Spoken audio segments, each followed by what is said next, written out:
The same issues that gave rise to the Me Too movement in 2017 solved to a popular trend in re-examining various subjects from Monica Lewinsky to Taylor Swift and being newly critical in terms of how they were treated and portrayed by the press and therefore the public. There seemed to be a general recognition that women are, all too often, categorized in the media not by virtue of their achievements, but by virtue of their virtue. And this realization led to a re-examination process of how exactly we frame the stories of women compared to the stories of men who find themselves in similar situations. It was perhaps inevitable that the victims of the most famous serial killing of all time would likewise be given the feminist revision that they undoubtedly deserved to get. And when I first heard that there was going to be a full-length book devoted solely to the victims, I was initially quite excited. With any such endeavor, one of course hopes that new information, new facts, possibly even an identification for Mary Kelly, which is of course the holy grail of Ripperology, might possibly be in the offering. These hopes were of course quickly dashed, and my initial excitement turned to straight up outrage when the first cover treatments for the book began to circulate, and I learned to my disgust that rather than being the feminist work I had envisioned and upholding these women as something separate from their murder, the book descended into titular misogyny, the likes of which Ripperology had never seen before, and was in fact called The Five, The Lives of Jack the Ripper's Women. That's right, this pinnacle of feminism gave outright ownership and possession of murder victims to the man who had killed them, which is such an unbelievably disgusting and reprehensible thing to do that I can't believe that any author would have signed off on that grotesquerie, much less a woman author purporting to be a champion of these women and, supposedly wresting them from the sexist grasp of indifferent history. The ensuing uproar from all corners of Ripperology saw to a hasty title change, and it is this book, which has only had a whitewashing of the misogyny from its cover and not from its contents, that we are here to discuss today. And that is The Five, The Untold Lives of the Women Killed by Jack the Ripper by Hallie Rubenhall. When the book was first released, there was a Rippercast episode devoted to discussing the book that pointed out many of its numerous inaccuracies. But there was one key element missing from that discussion, and that was how the book's inaccurate portrayal of the lives of these women did in fact do the exact opposite of what the author purported to do. This is not a feminist reclaiming of these women and their stories. It is in fact a sexist fantasy that devalues the very real lives of these women and the choices that they make. It is in fact anti-feminist, and I felt that the subject, specifically considering feminism and women's issues as one of the pillars that this book purports to stand upon, needs to be specifically and fully addressed. The lives of women and the issues of women in a book about women, in a subject about the murders of women, needs specific attention. Joining me as we endeavor to discuss with a critical eye feminist perspectives in Ripperology are a panel of women.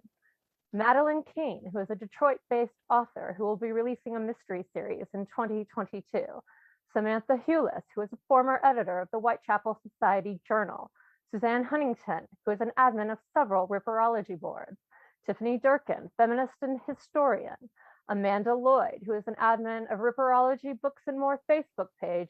And of course, I, your host, Ryder, who is an all-around dilettante and no account. Welcome, ladies, to Rippercast. Hello. Hello. Hi. Hello. All right. Well, ladies, I would like to ask each one of you, how did you get involved in the subject of Ripperology? And I think I'm just going to start with Amanda. Let's go alphabetically. Amanda, how did you get involved in Ripperology? Quite by accident, really. There was a family myth that we had a murder in the family, a murder victim in the family. And I was doing my family tree in the 1990s, and I was able to verify that, in fact, our family are related to Maud Marsh, who was the murder victim of George Chapman. And I wanted to read everything about the case. And of course, every time I wanted to read about George Chapman, he was in a Ripper book. So that's how I actually got into then Jack the Ripper. I've always been interested in criminal history, in historical crime. And I knew about Jack the Ripper, but that was the first time I really then thought, I'm going to sit down and actually find out more about this subject. That's how I started. Okay. And Madeline, what prompted your interest in the Jack the Ripper case? Well, I'd read a little bit about it because I was 8 years old when the Michael Keane miniseries came out. So I knew a little bit about him. And then, when I was in high school, I got into true crime and rule, etc. Read a little bit about it, but then, just kind of moved on. And then when I was probably in the 2000s, I really got into it and, started researching it because I had gone through some stuff and really kind of helped put things in perspective for me as a survivor and helped me in recovery, because what these women went through was parallel to what I had gone through. And so it just really helped me through the process. And I've studied the case since because, I do love British literature too. Samantha? Well, I'm quite late into the case because even though I obviously knew about it, I didn't really develop an interest until I started working at the Fruit and Wool Exchange in 2011. And I just decided one lunch break to research the local area and discovered quite a bit. And that just turned into a kind of obsession. And then within a couple of years, found actually through Rippercast, the Whitechapel Society. And the rest is history. Literally. Yeah. Suzie? I was first introduced to the subject matter probably late 70s, where I got hold of the Stephen Knight book, The Final Solution, without my parents' knowledge, read it avidly underneath the bedclothes. And it sort of grew from there. And I've always been interested in history. I did a degree in history, modern history. For me, it's one of those things where it's both historical and it's also crime related. So it's almost like a sort of perfect storm of interest from my point of view. And Tiffany? I'm probably the newest to this whole thing. I got into the Ripper world in 2015. I'm a pretty big history nerd, and I met Neil Bell through some of the Richard III groups on Facebook, and he made some suggestions to me about some books to read. And so I joined some of the groups and started reading things, and I attended my first conference, I think it was 2015 at Salisbury, and I was hooked after that. What was your thoughts when you heard that there was going to be a book devoted to the women? Before you heard anything about the actual book, just when you heard that there was going to be a book about the five, were you initially excited? Because I know I was. Very much so. I thought that it was the one piece of the jigsaw, one major piece of the jigsaw that was actually missing from a mainstream audience point of view. And I thought this, I know they've done, obviously Neil Sheldon had done his quite short book, but really this was an ideal opportunity to bring all of those threads together, all the different bits and pieces from the forums that have been researched previously, and to make it a sort of cohesive narrative. I agree. I was very excited as well. All the books that I've read previously were, written by men, and I was really excited. And I had a situation when it first came out. I didn't know what it was about. I just had heard that it was, a book written by a woman. And I was in one of the groups on Facebook, and I saw a bunch of men really talking negatively about the book. Now, keep in mind, I didn't know anything about it at that time. And I think I ended up even kind of having words with somebody, because I'm like, what, a woman can't have and I was very disappointed. I had to eat my words because she completely blew it. And she had an opportunity to do something really good, and she blew it.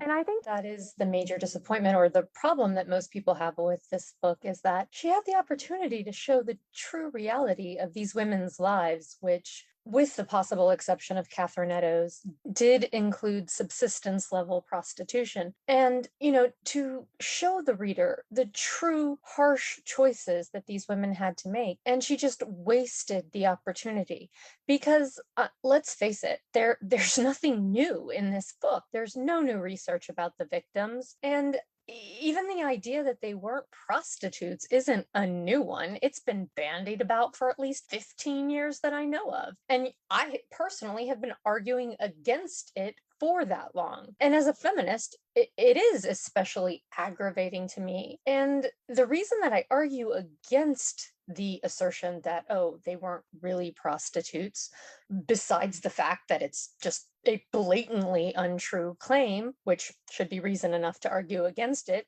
is that when you make that argument, much less when you write an entire book devoted to promoting the idea that they weren't really prostitutes, whether you intend to or not, you are promoting the completely sexist idea that if they weren't sex workers, then their deaths were somehow more of a tragedy. Because, well, of course, if they weren't prostitutes, then they didn't really deserve what happened to them. They were just innocent women, as opposed to, well, prostitutes who it's just an occupational hazard. So it's not like it's a tragedy if it happens to prostitutes. Now is it, you know? And writing an entire book to whitewash these women's lives and raise them up as being somehow better than they were and therefore undeserving of their fate, as opposed to being undeserving of their fates just because no one deserves to be murdered. It's just a reinforcement of sexist stereotype. And frankly, as a feminist, I cannot believe that she devoted a book and is promoting the book based on this premise. She had a chance to confront the reader with the reality of being a dreadfully impoverished woman in 1888, with all of the harsh choices that came along with it. And she flinched. And instead of writing about the reality, she chose this fantasized version of their lives, as if the biggest tragedy here was not that they were brutally murdered, but that they were slandered in the press, which of course they weren't. But yeah, she completely missed the mark, in my opinion. I don't know statistically how many, people who consider themselves ripperologists are male, female, but it definitely seems like there's way more males in the field, right? Yeah. Would you say? Okay. So I think that most of the women were excited and we wanted her to succeed. We were like, yes, yes. And if she would have done it right, we would have been her biggest army. We would have been her allies. We would have been out there cheering her on, and she blew it. She blew it. And now, I don't think there's going to be she's not going to find any woman who really knows anything about the Jack the Ripper case who's going to back her up. Her little army of whoever it is that are going after people on Twitter, they clearly don't know anything they're talking about. So I hope maybe if they watch this will, encourage them, read Paul Begg, read, Neil's book. I mean, there's so many worthwhile books. People have been studying this for so long. They know what they're talking about. They're experts. I would consider them experts, wouldn't you? Yeah. You're an expert. Your husband's an expert. These are the people you should be listening to. I personally felt that it was very difficult to get past the so-and-so thought this and the Polly must have felt this and what have you. And it's like, I don't understand how somebody can write it as a factual non-fiction book and yet include attributes that are effectively fictional, as in she thought this and she thought that. That doesn't work for me. As soon as I started reading that bit, that just put me off. I'll be perfectly honest with you. I struggled to get past that because I was shouting at the book saying, well, how the hell do you know? How do you know what she was thinking? She's been dead for 134 years. That's crazy. Yes, I agree with you, Suzie. I think that it read like a novel, and I think that's the bit that disappointed me as well, because it was supposed to be a story about the women's lives, and she put what she did very well. She put the women's lives into context. She put their life within the era that they lived in, and I think she portrayed that very well. She did that very well, putting their lives in context, but she did put a lot of their emotions and feelings and what they must have felt. And that was one of the things that disappointed me as well, because I thought, well, actually, you know, she talks about, I think Catherine Eddowes, was it Catherine Eddowes that held the child that died in her arms? Well, Catherine Eddowes, these women couldn't control the babies that they had. It was another mouth to feed. We don't know that she was devastated that the baby died. We don't know that she even held the baby when it was that kind of thing. I felt, well, you're making them into something, you know, a fictional character, because we don't know the truth of how they felt about these things. You know, I agree with you, Suzie. I think that part, that was one of the most disappointing parts of the book for me. I think one of the interesting things is that Hallie, I'm sure, would cast herself as a feminist historian. And very often, feminist historians are trying to bridge what they consider to be silences in history. I'm not trying to make excuses for them. I think it's ahistorical to do that. But nevertheless, that would appear to be what her goal was. So even though it's seriously flawed, it would explain why it's written so subjectively and why she assumes that she knows how those women felt. And it could equally be argued that some aspects of academia have already headed in that direction of filling in gaps in history where we can't possibly know, and that she would just be really part of that. But it's such an arrogant thing for a woman in modern times to even presume. Like, I'm sitting here with a panel of 5 other women, and it would be a complete arrogance for me to presume that I would know how you would feel in any given situation. If, say, you had a miscarriage, me presuming how you might feel in that subject, it might be the greatest joy of your life. You might have been dreading that pregnancy, and you might be going, oh, thank whatever God is in the heavens that miscarriage occurred. It might be the biggest tragedy of your life. For me to presume that I would know how you would react in that moment is arrogance of an unbelievable sort. And she presumes that in every situation, all 5 of these women, she presumes the exact same emotional state for every single woman. It's like she has a pattern. All women respond in this manner to this situation. It's like she views women as just a reflection of herself and how she would respond, as if women aren't individuals at all. Like, there's no understanding that people are individuals, women are individuals. We are not all carbon cutout copies of one another. It's like she's taking away whatever little bit of agency that they have to make them these eternal victims, not just murder victims, but sort of like the eternal victim of all life and circumstance. And I was writing several, I have notes upon notes, which I won't bore you guys with, but there was just line after line where I'm like, she changes dialogue, she leaves out dialogue. And then to constantly just reflect how Hallie believes this is how a woman responds in this situation, with no understanding that these are individual women and not just sort of like the Victorian character of an unfortunate that she's invented in her head. She's not writing the biography of the 5. She's created these caricatures that she's putting on the page and using the biographical details of murder victims to support this puppet that she's created, if that makes sense.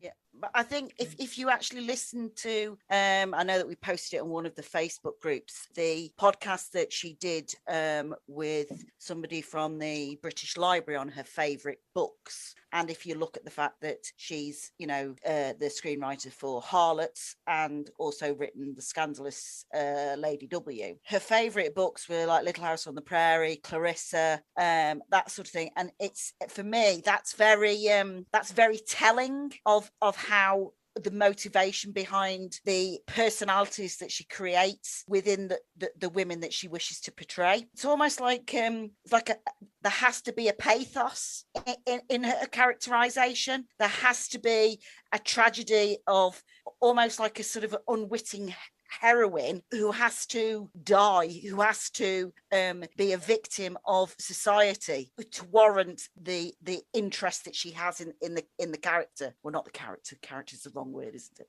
In the person. Ruby Vitorino shared with me a transcript of a speech that Hallie gave in 2020, where she outlines what might be her motives. It was given at the Edinburgh Festival, and it was called "The Problem with Great Men." And in this lecture, she said, says, this is her quote, "While I'm not advocating an end to books and documentaries about monarchs, it's high time that we dismantle the limiting structures of great man history and explore alternative pathways to understanding our past. History should be both dynamic and creative and not be coy about appealing to the heart in an attempt to engage the mind."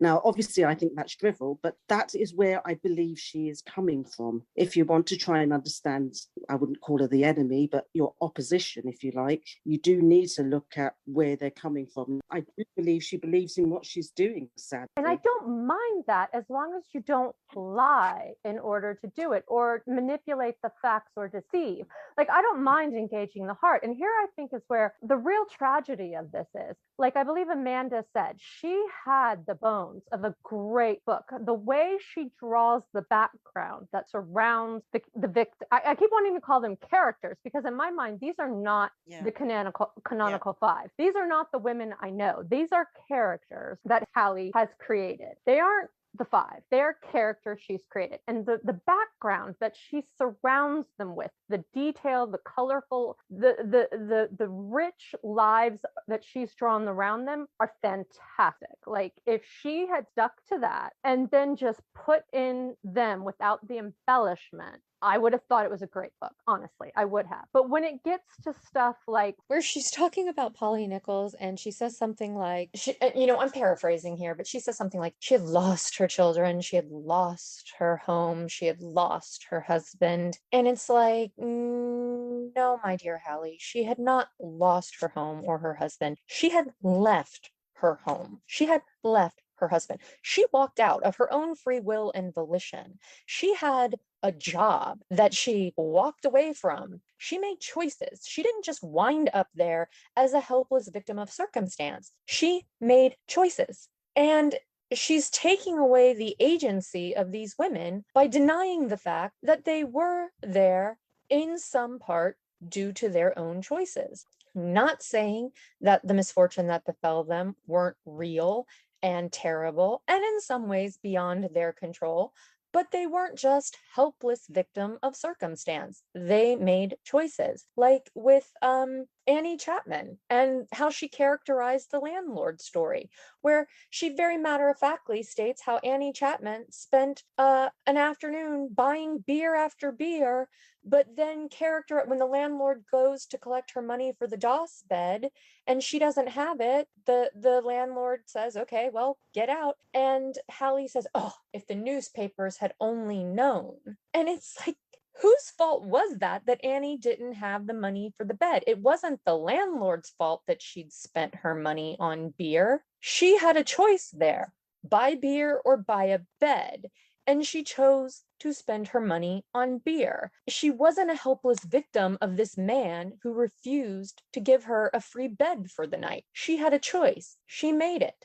The plain truth is that if Hallie had been a better author, who could have made you sympathetic to the fact that these were women who made some bad choices, but they still didn't deserve to be murdered, and made you sympathetic to the reality of being an alcoholic in a very desperate time when women didn't have a whole lot of options, when there wasn't mental health services in England and there wasn't the availability, when you were considered a fallen woman, if she could have taken the actual real lives of these women, drawn that same surrounding scenes that she did draw wonderfully and stuck to the actual facts, this could have been a great book.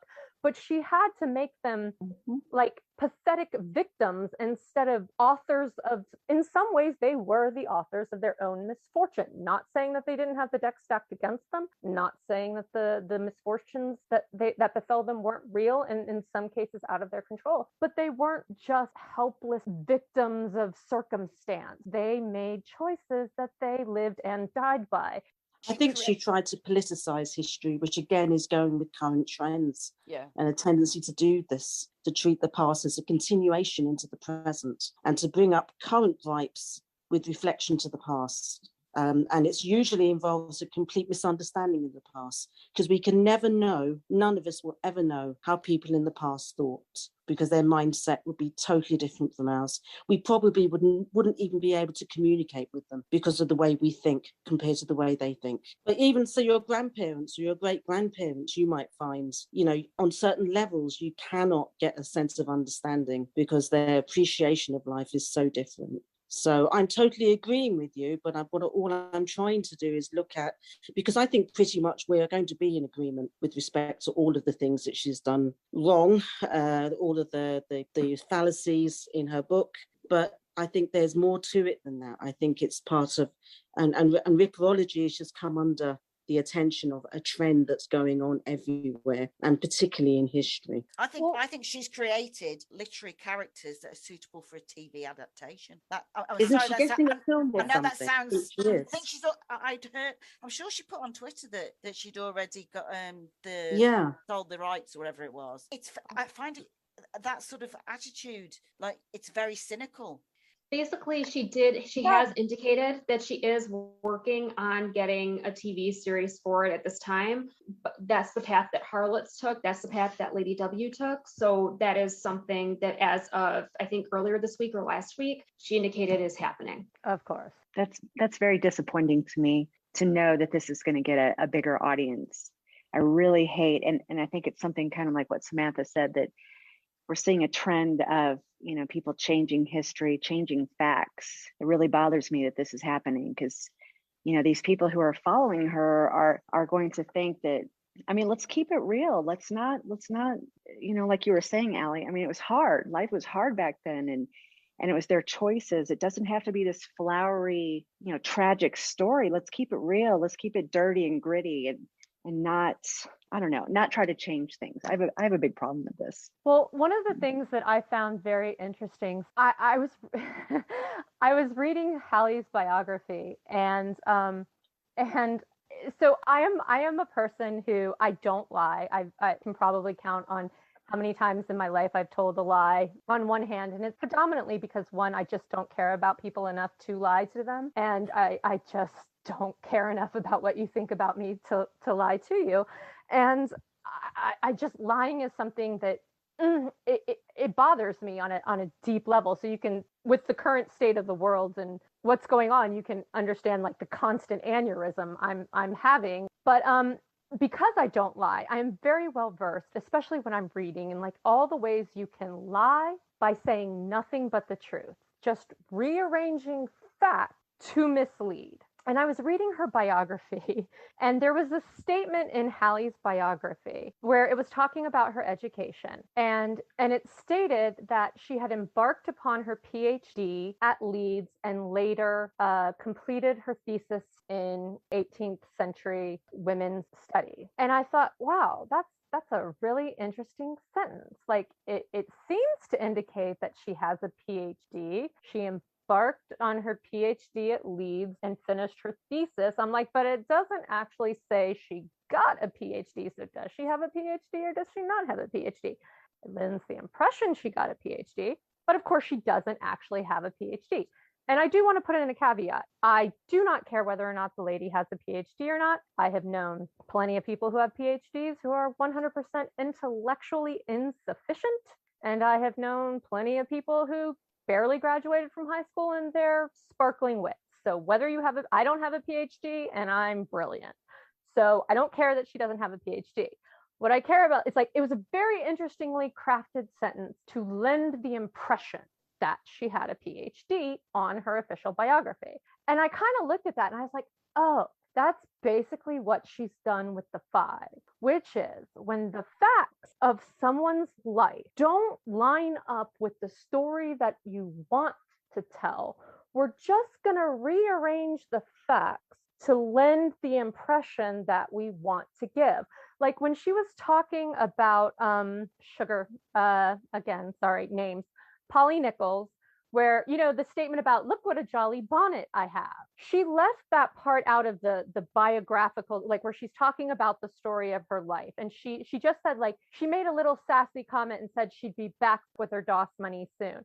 And she only discussed that line later when she was talking about how the newspapers had slandered her and made her out to be a prostitute, and there was no indication. And that line could have been she was referring to, she was going to pawn the hat. And I was like, really, Hallie? Really? So it's 1:30 in the morning.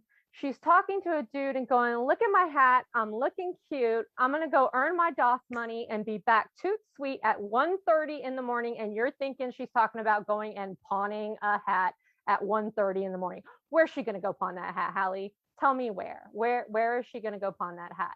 It's like that rearranging of the facts to like present the narrative that we want. She did the same thing with Annie Chapman, where she's walking out the door at 1:00 in the morning saying, hold my bed, I'll be back soon. I'm going to earn I'll earn my money and be back. But like, there's no indication that she's a prostitute. Well, really, Hallie, how's she going to earn that DOS money at 1:00 in the morning? She rearranges the facts. She leaves out details that don't support the narrative that she wants. And when I read that in her own biography, and I was like, okay, well, if she rearranges the facts of her own life to present the narrative that best suit what the story she's trying to tell, it's not like I can be outraged that she's doing it to other people. It's just outrageous to me because like it literally is the feminist fight that I've been fighting for so very long, and a subject of interest to me. And I know it's just a hobby to her. It's just a money-making endeavor to her. But she's basically saying these women didn't deserve to be killed. They weren't prostitutes. It shouldn't have been about the press did these women wrong for calling them prostitutes. There was a better focus for this book, and she missed the opportunity. It's insulting, I think, not only to feminists, but to anybody who has the most basic knowledge of Victorian history, the way she's trying to change things. I mean, they weren't leaving at 1:30 or whatever in the morning to go work down at the local chipper to make their money. I mean, she was going to go sell herself. And so what? That's what they did back then. It doesn't make her a bad person. Quit holding them to our standards, modern day standards. She was a prostitute. And it makes me wonder, as I was reading the book, I was wondering what these women would think about what Haley made of their story. Would they be insulted? Would they be happy? Like, oh yeah, she's making us, sound better than what we were. I'm not sure how to, to say that, but it's insulting. It's insulting. So she definitely made these out to be women whose things just happened to them, and they just kind of like, oh, I'm a damsel in distress, help me. And I really think that, instead, these were women who were survivors, and they were doing the best they could to survive given their circumstances. And we need to be cognizant of that. And I think that this whole sleeping beauty theory, as I'm going to call it, AKA the myth that she's perpetuating, that most of them were asleep and not involved in sex work to survive when they were killed. I think that it's definitely takes away the victim's autonomy and takes away the fact that it misses the complete point that they were doing what they could do to survive. These women were survivors. Yes, they were victims of this killer, but we need to remember that they were survivors in very harsh conditions. And that's something that in a way it shouldn't necessarily be commended, but we need to just understand the reality of their situation. So it's a very sort of privileged middle class interpretation of these very working class women that she clearly doesn't have a clue about. And I think Hallie's a typical case in point of where you say you don't know what you don't know. And she's blissfully ignorant about so many of the facts. And that's why she's constantly saying, I'm going to be revealing something new, and then promptly doesn't do so. What I found to be really interesting was she kept putting middle-class expectations upon women who were desperately poor.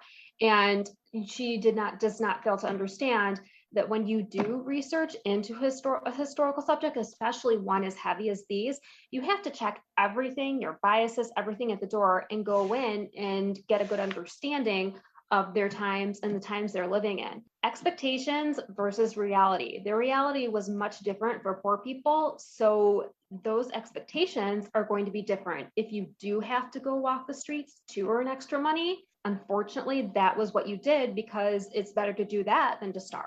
The impression I get from reading her book is that not so much that she wants you to make the women's lives look better, but that what happened to them was actually caused by men. It was caused by the men in their lives. The police, they delegated the women as prostitutes because they were homeless and they were drunk. Throughout her book, she's actually blaming the men for what happened to these women. It's not so much that they weren't prostitutes. She's trying to put the point over that it was men that made them prostitutes in the eyes of the public because they were homeless, they were drunk, they were, no better than they ought to have been. I don't think that she wanted to make the women's lives look more romantic, or well, maybe there's a part of that. But I think it's more she wanted to put the view over that what happened to these women was the fault of society and men in particular. Feminists these days in particular see everything as structural. So women behave in certain ways due to the structure of our society, and then they extrapolate that across history. So her argument about these women is also structural. So none of them have any agency within their society because the structures of that society are patriarchal, and therefore they are doomed, more or less. Yeah. Yeah. So basically what she did, Amanda and Samantha, is that she basically these women were trying to survive. They did have their own choices in their lives. And she just basically took away their agency and she made them into these perfect Victorian heroine like Tessa the D'Urbervilles.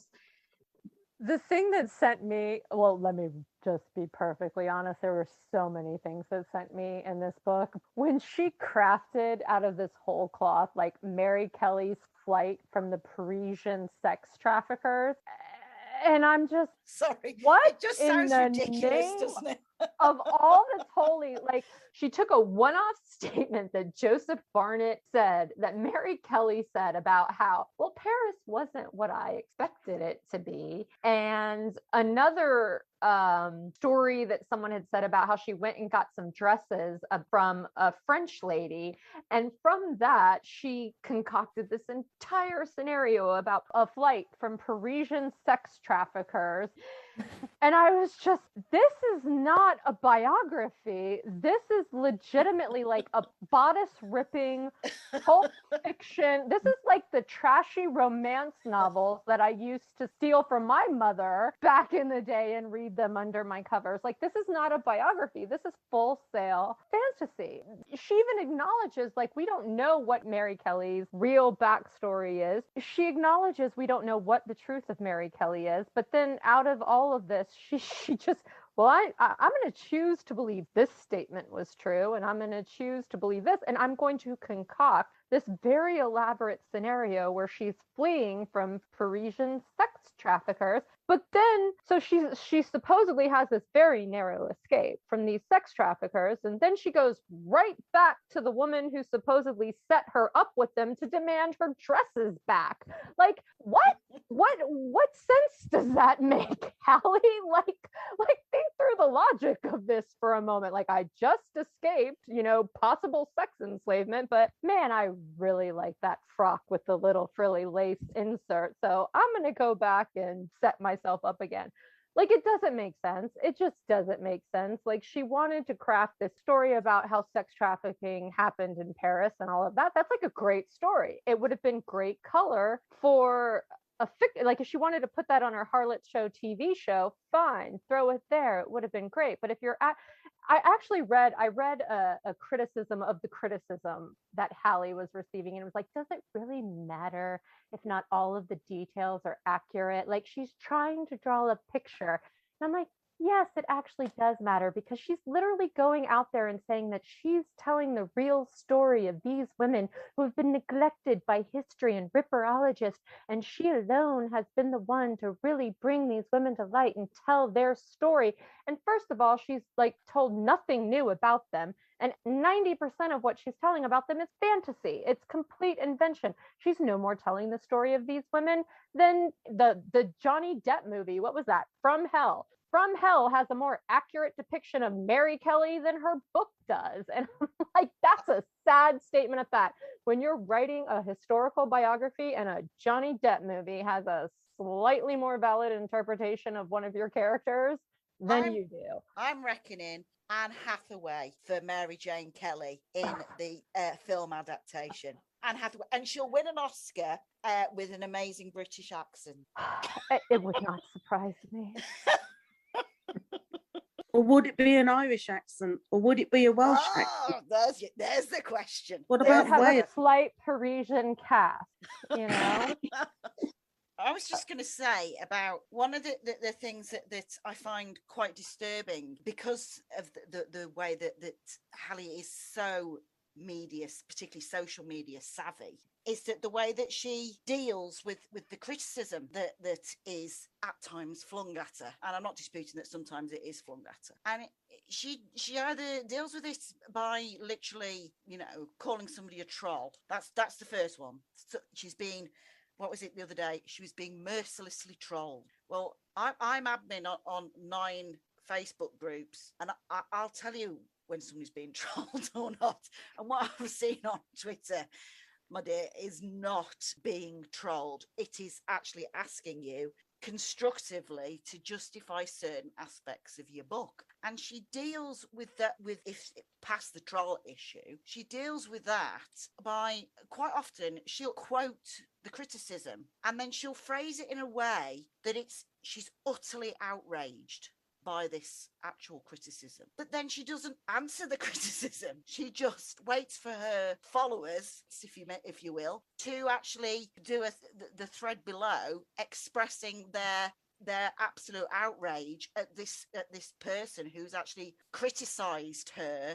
It's very clever. She portrays the actual criticism and lets everybody speak for her, so that they go away by going, that's absolutely outrageous. She's just being bullied. She's being bullied. She's being mercilessly trolled. But she isn't, because all she's done is made all these acolytes outraged, but not actually answered the criticism. There's no answer to the criticism. If you have no answer, it's easy to manufacture outrage and let the outrage and machine roll over the opposition if you can't actually answer.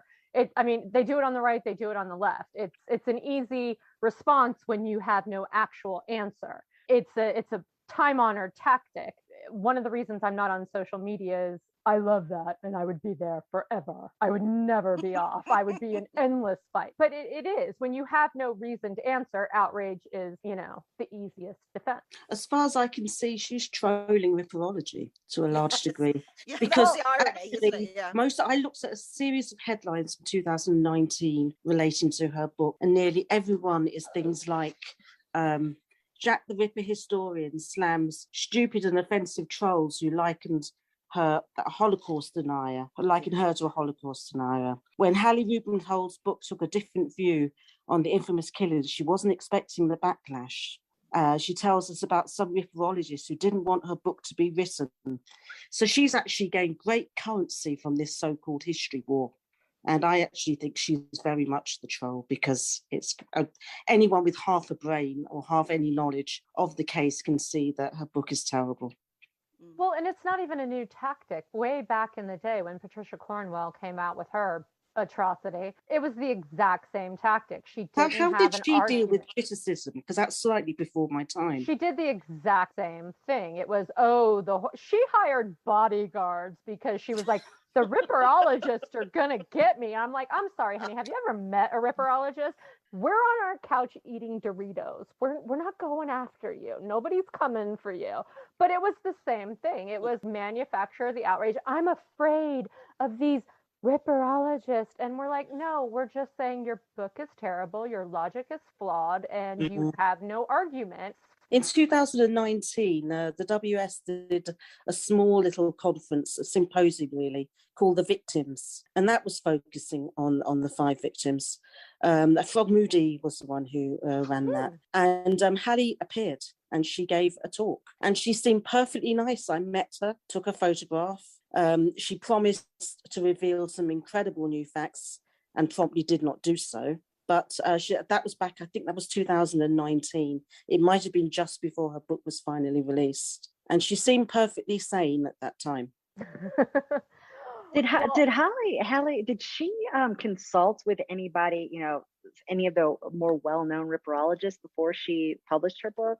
Paul Begg, Neil, did she consult with any of them before she It's came out with this book. She was dealing with Drew Gray for a bit, wasn't she? But then I think because of Drew is very much for the whole sort of crossover between academia and the Ripperology community, and I think he was, you know, sort of wanting to put out an olive branch really to try and reconcile the whole setup. I think the last I heard was that Drew had actually been blocked by her on Twitter, so I'm assuming that didn't go down all that well. There were a couple of excuse me, there were a couple of ripperologists that I know who were reaching out to try and do the thing, you know. Pointing out some of the inaccuracies and trying to have reasonable discourse with her, and just getting blasted for no, you know, with unfair criticisms, and basically eventually just giving up because they realized it wasn't going to be a fruitful discussion. And there was one ripperologist in particular that I know of who clung on way longer than any of the others and was just saying, oh, you just aren't giving her a chance. Oh, you're just not giving her a chance. And then in the end, he too ended up getting fairly badly burned. So she was given quite a lot of opportunity by most of the ripperologists I know. And I wrote her off the minute the title came out. The title just absolutely sent me over the edge. And I wrote her off instantaneously. That was like, nope, line in the sand, done.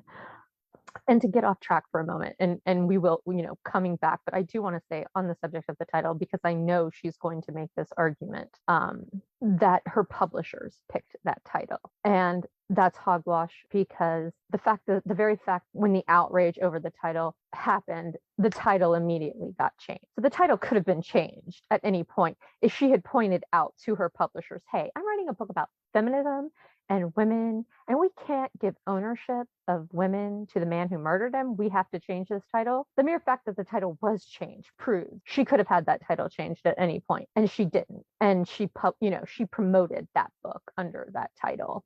But yeah, I did want to put that in because I know that's going to be her response. But to get back to the subject, like, I do know many ripperologists were reaching out to her and trying to have reasoned discussion with her, not just the crazies of the world, you know, trying to say, hey, this isn't an accurate representation, and got burned kind of for I guess what I'm So asking is, at what point did that change? I If think I you would met have to her in ask each individual one. 2019, But it was yeah. around. I do know there was a Ripper cast where the book title came out, and it was a Dear Boss episode where in Dear Boss episodes we just kind of riff on different topics, and there was a 20-minute rant where I went off on the title of the book. I lost my mind, and I think Jonathan was like, okay, we cannot release this to the public because he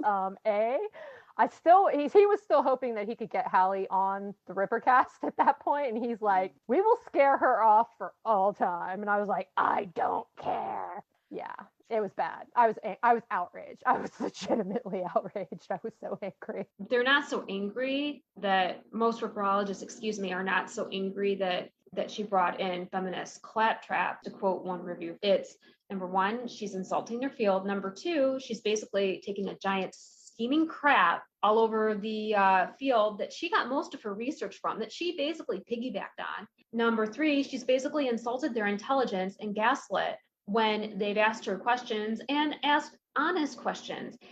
They're trying to approach her in good faith, but she does not believe it's in good faith. I was going to say that I can remember that Hallie was on a lot of the Facebook groups, and I can remember there was something happened to do with Paul Begg. And I think it went downhill quite rapidly from there, because I think she referred to Paul Begg as a troll. That was on Twitter, I think. Oh, was that on Twitter? Oh, sorry. I think it was. I know there was something on Twitter. Yeah, Twitter. It must have overlapped. It must have overlapped onto Facebook, because that's because I'm not really a big Twitter person, and it definitely overlapped into a couple of the groups, and then she went off in a huff. But I mean, to call Paul Begg a troll is, that is just, he's one of the nicest, most constructive, learned, patient people you could ever care to meet. I mean, it's the same with we were talking about it earlier before we started recording about Mark Ripper. I mean, she's accused him of saying that she is a Holocaust denier. She accused Mark Ripper. Oh, I'll fight her now. Mark Ripper is my boyfriend. Not really. I'm like. I just want to point out that is not a true statement, and if Mark Ripper is listening to this, I apologize dying right now that I said that. Sorry, Mark. But I mean, Mark's criticism is just, I mean, we said this before, it's just so beautifully eloquent. It really is. It just demolishes it demolishes the book in the most constructive and understandable way. I mean, Mark really Ripper is. has a skill, like his takedown of Trevor Marriott's plagiarism book stands among some of my favorite writing of all time, like legitimately, mwah, chef's kiss. Mark Ripper is a gentleman. Like I can take somebody down, but when I do, there's blood on the walls. Mark Ripper takes somebody down and they just fall in very neatly dissected pieces. It's not a personal. Mark made it very clear in that podcast. He made it very clear. This was his viewpoint. It got nothing to do with Hallie as a person. It was purely to do with how he sees history should be written regards to facts. And then he demonstrated where he felt that her book was not up to scratch, where that was concerned. And then from the day after that was actually published, that Rippercast was published, I remember seeing everybody going absolute bananas. I think the first tweet was, "Does anybody know a good libel lawyer?" And then it was, "I've just been called a Holocaust denier." You weren't called a Holocaust denier. That's absolutely outrageous. You were not called David Irving. You were not called a Holocaust denier. To actually turn around and say that, and have the nerve to say that and twist it, so that I don't understand what I struggle with is I don't understand an audience that will just take that, spoon feed that, and just take it in and not question it, because that is a pretty serious allegation. I mean, if anything, if I was Mark Ripper, I'd be looking for a libel lawyer who would be the opposite way around, because that's a pretty serious defamation that you've said there. And I just feel that I cannot, for the life of me, understand an audience that doesn't challenge that allegation that's so serious, in my naivety. Anyway, I've had my little rant. But getting back to what you were saying, Suzie, I'm wondering whether, like I said before, even though, yes, I'm not a fan of Hallie in particular, but at the same time, her audience seem already to be primed to hear what they want to hear. I'm just wondering now if maybe a little bit will change now, because so much of the response, I believe, has been from men. And I'm wondering now, maybe if she sees or her followers hear from a group of women who have been studying this field, have been around. I'm not saying I'm an expert, but I feel like I know quite a bit. So I'm wondering if her followers, if they hear from women, maybe this will change their mind and maybe have them seek a little more information, or maybe take things a little more serious. But the facts. Do you think this will have any effect on this? I had more faith in the human race prior to 2016, to be perfectly honest with you. Like I do believe that we aren't a people who understand nuance. We don't necessarily look at why people do things. We only look at what they do, and we judge on what they do and not why do they do it. We don't try to understand what is somebody's motivation. Why are they doing something? And so we go into things with very entrenched ideas.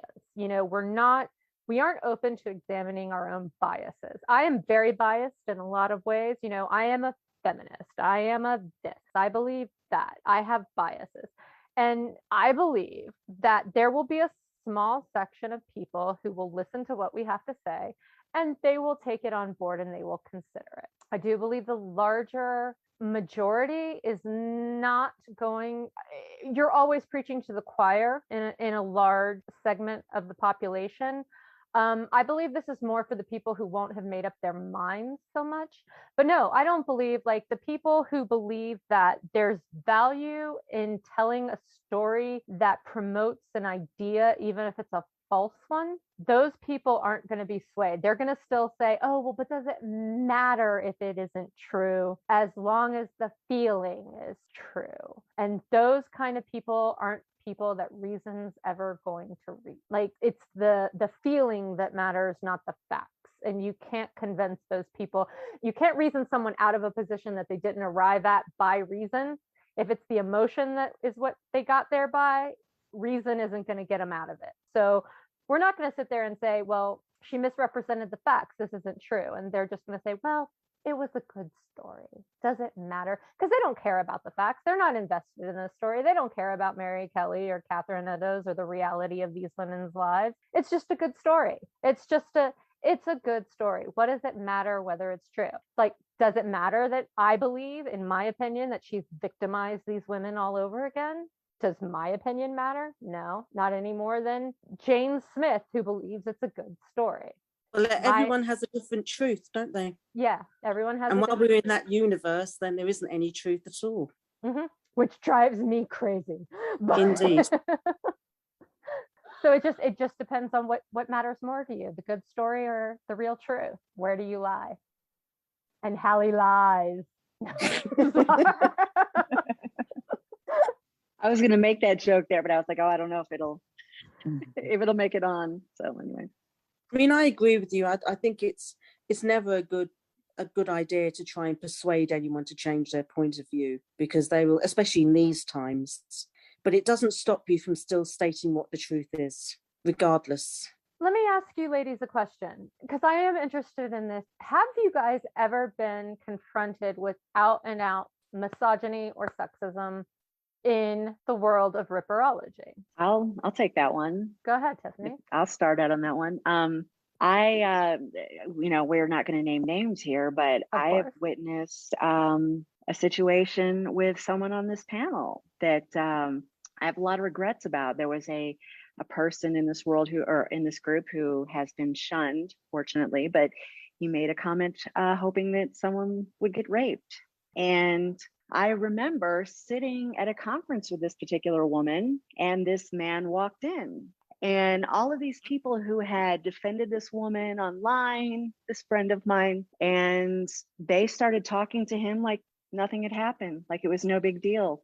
And he walked up to me and said hi or something. And I was just like, oh, hi. And I walked away. And I walked back to my friends, and this person was like, she didn't say much. But when I got home, I was like, why did I even talk to this man? And why did I not confront him about what he said? And if I could go back in time, I would. I wanted to do more than that, to be honest. But that was my major eye opener. There was this man went publicly and said these things, and nobody that I know of really called him out on it.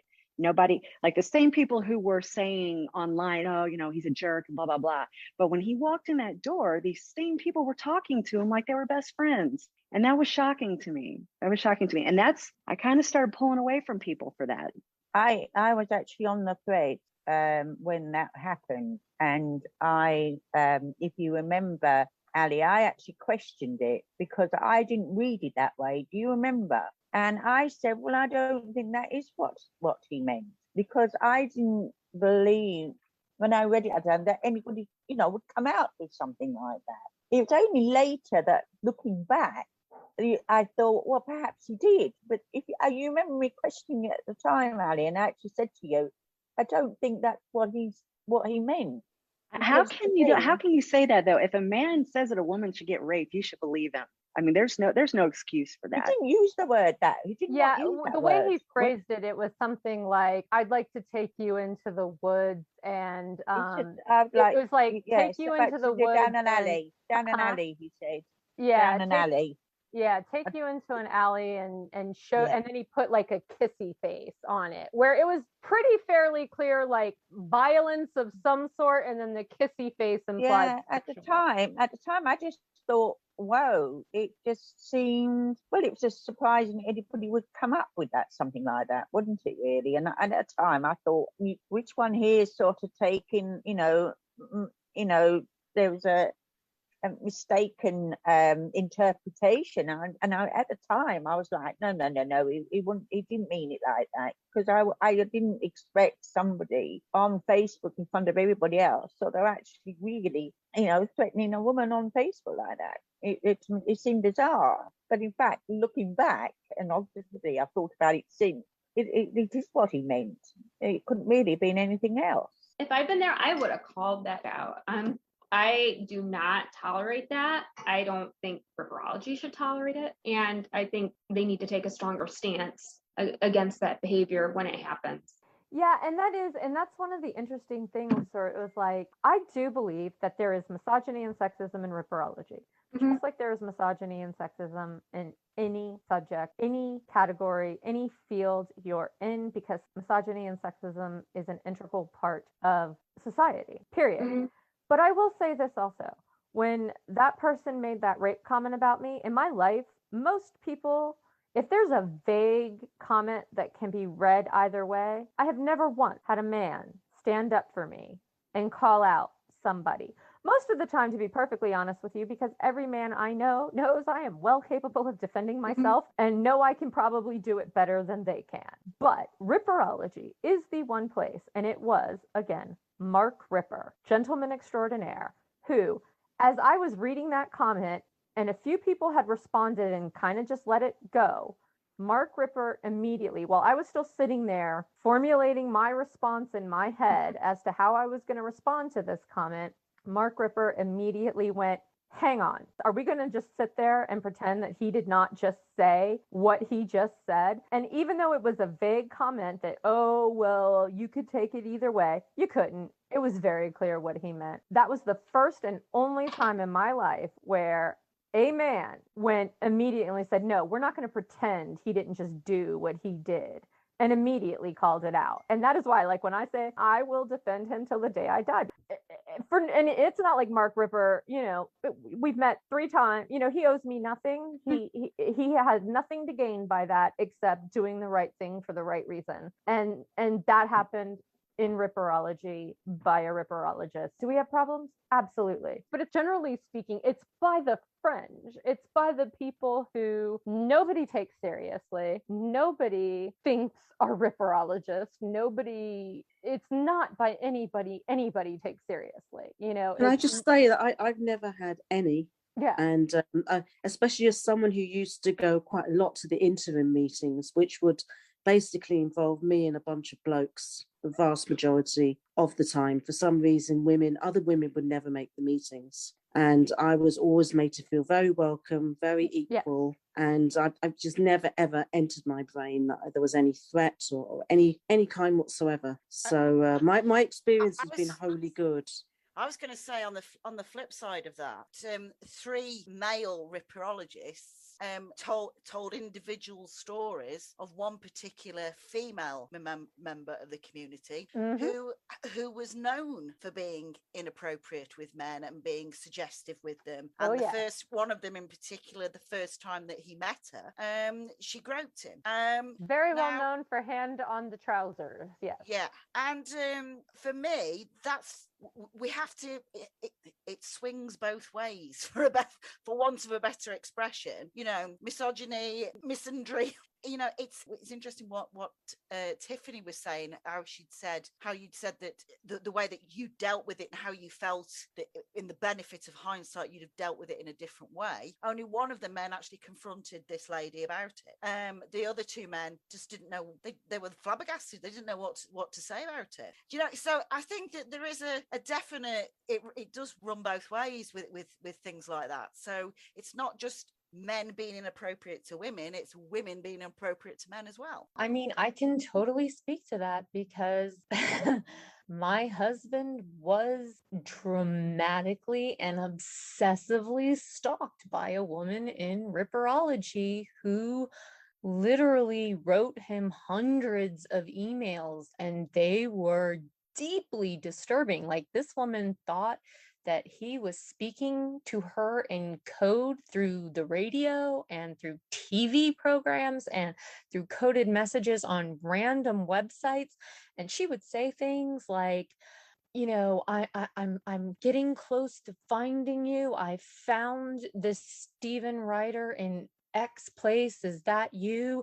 And Allie won't keep us apart for long, and I know you're waiting for me to come for you, and I'm getting close. And it was dozens of emails a day. Like, we were keeping like a record for the police. Like, it was and it's somebody y'all know. Like, if I said the name, you would know the name.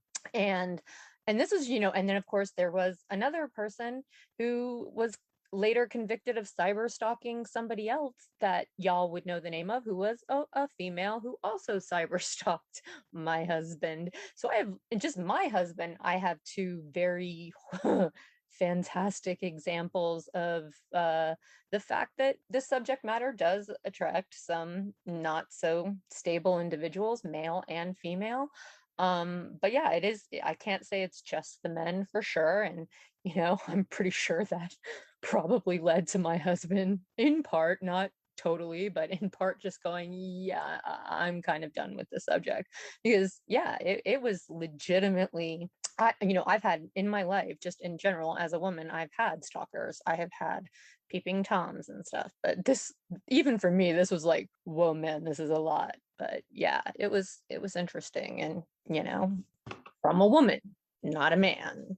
I would like to add, I made that comment about that one particular situation, but I have to say, since 2015, I go to the conferences, and 99.9% of the men have been amazing and complete gentlemen.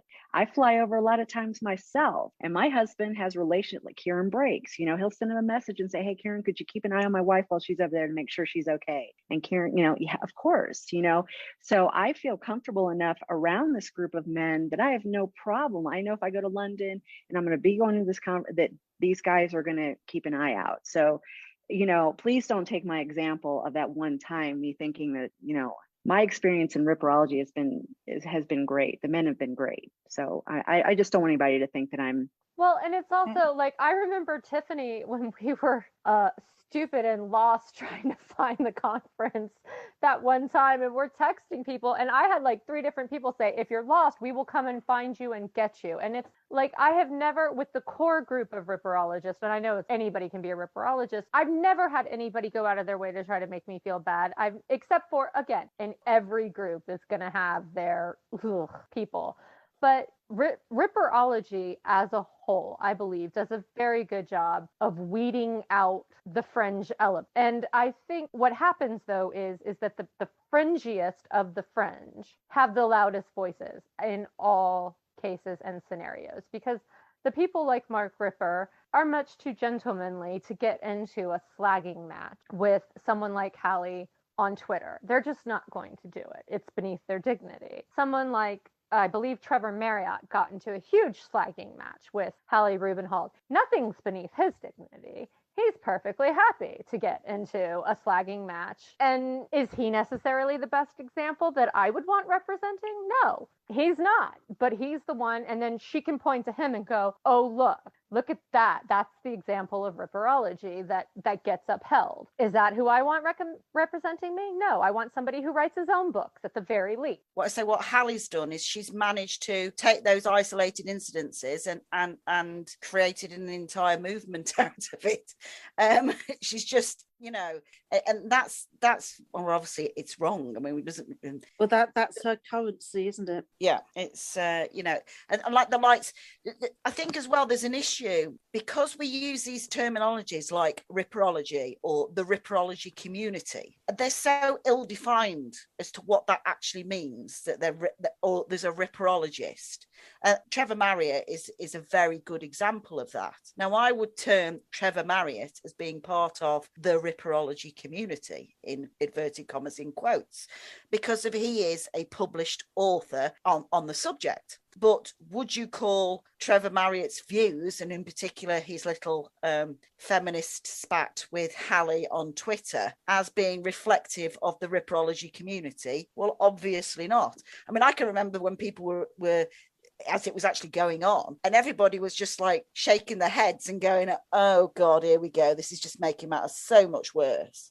But of course, nobody can actually turn around on Twitter and say, actually, Trevor, wind your neck in because of you're out of order, because of Hallie's blocked all the reasonable people. So, well, of course, because if she has to engage with the reasonable people, that destroys her argument. Exactly. But if we can pump up the craziest, like, look Correct. At the monkey dance, this is what I'm fighting against, it makes her argument for her. And the newspaper headlines love it too. Yeah. Oh, for sure. Mm-hmm. I think that most men have been fine. I've not experienced any. I've had spats with you're gonna find misogynist, sexist people in all walks of life. You're gonna find that wherever you go, whatever club you join, whatever, you're gonna find people. But as Ripperology as a whole, as a community, I've not really found it sexist or I can never say the word misogynistic. I'm gonna say it. Okay, no, I think on the whole that, and but also I'm one of these people. I'm not really a feminist in the sense that I don't feel. I suppose it's because I am the age I am, but I feel that when I'm with a man or I'm talking to men, that I don't feel that I'm not equal. That I am on the same level as them. I don't expect to be treated as anything less. I don't look for it, I suppose, either. I've not really found a real problem within the ripperology community at all. I saw an interview with Mary Beard, who is obviously very highly considered as a historian. And in that interview, she actually talks about how upset she gets when she experiences mansplaining on Twitter. And as far as I can see, that really reveals more about how she feels about herself than anyone questioning her arguments. Because like you, I think of enough about myself that no one can mansplain to me, because that wouldn't even happen in my universe. So I just find it really interesting that someone who is a dame, who is so highly considered, will still have that element about her where she feels that a man can patronize her just by questioning her beliefs or a view that she's put forward. So I think it's down to individual women as well and how they feel about themselves. I think there's an element of that. I think certainly it's to do with confidence within yourself to a certain degree. But also, I think, as you get older, you have more experience. She's quite old, though. With men. You have more experience yourself with men. You bring up men. It all helps to actually, it teaches you how to deal with situations with the opposite sex and with your own sex. You can be patronized by your own gender, by other women. And I think it is very much a sort of an attitude thing. I think somebody like Hallie, for example, uses that to promote her own agenda. But I'd be very surprised if deep down she does really feel intimidated by it all. I think she just, and women like her, they're using it to promote themselves by, oh, look for me, I'm being the victim here. She can more than hold her own, can't she? Yes, absolutely. That's what the point I think it could be a combination of both. I'm willing to give her some charity in the sense that I don't think people always outright lie about every single thing that they're doing or saying. Yes, there's manipulation, but I think there could also be an element of, imposter syndrome, especially if you are literally relying on other people's research. And I think what's interesting as well is that when you talk about using other people's research, the ironic thing is that she's mentioned all about the fact that it's all about white middle-aged males, and yet the most, if not the most important, but certainly one of the most important researchers that she's used and quoted in her book is Deborah Arif, who's obviously female. Oh, yes. But I mean, getting away from Hallie herself, some of the issues that she does raise about, like we said, about her attitude towards ripperology. When she wrote out her book, she talks about, I mean, that's the impression I've got. She's blaming men throughout the book. That's how I read her book, that somehow she's blaming what happened to the victims because of the men. But actually, going back to those times, I mean, people talk about misogyny, which is an overused word, really. We use it, but actually it wasn't misogyny that was the main society. It wasn't the main famous society then. It was a patriarchal society, which is different. But men in that time did respect women, but we had specific roles in life then, and women weren't really expected to veer into the male world, and no more would a man have gone into the female world. We had separate roles in life, and yes, there was this very strong moral structure within the Victorian society. So women who walked the street were looked down, not just by the men, but women too. They were looked down as really being the lowest of the low. They were the fallen women. They were the women that had lost, but when Hallie's talking about, the police and everything, what I find interesting was that she suggests very much that it was the attitudes of the police and society that delegated these women that they were prostitutes, but did it actually affect their investigation? And when you actually look into it, I don't think there was this, we don't want to, we just can't be bothered to look into these women's deaths, the dirt in the gutter. We don't need to look into their murders. That wasn't true at all. But Hallie sort of tries to make out that these women were so disrespected, and because they were homeless, society's attitude was that they were prostitutes simply because they were homeless and alcoholics. She completely dismisses what they were doing, completely dismisses the fact that they were going out in the early hours of the morning to earn money. She completely dismisses all the evidence that They were going to pawn with lots of shops. different men. Sorry? They were going to pawn shops at 1:30 in the morning to pawn their jolly bonnet to get their money at one. Yes. I mean, come on now. The point I'm trying to make is actually the discussion is, was there misogyny then? Okay. Really? I will say, so here's where I'm going to parse this. The police, looking at them as being unfortunate prostitutes in 1888, that was not misogyny. Hallie having to whitewash their lives now and claim that they weren't prostitutes to redeem them, that is misogyny. Looking at them in the 21st century and attempting to whitewash their lives is 100% misogyny. We should know better than to have to characterize a woman as being a mother or a sister or a wife to find value in her. We should be beyond that at this point. So the way that they were viewed in 1888 is just emblematic of how women's societal roles were then, but how Hallie is writing about them now is, in my opinion, 100% emblematic of the societal misogyny that is still problematic today, wherein we still write about, I think I gave a couple of examples in my opening line about how women are viewed, like Taylor Swift. Who gives a flying rat butt over how many boys she's dated? Do you like her songs? Do you not like her songs? That's all that should matter. It shouldn't matter who she dates or how many dudes she sleeps with. She writes songs. We're still defining women based on the status of their vagina. And we should all be crawling out of women's vaginas and leaving that to them and just focusing on their achievements. Do you think, and this is for everyone, it's good to look at history through any particular lens? No. So whether it's a feminist lens, a racial lens, what do you think in terms of, again, that's sort of part of current trends? Looking at history through, which is kind of what Hallie, I believe, is trying to do, however misinformed she might be. Sure.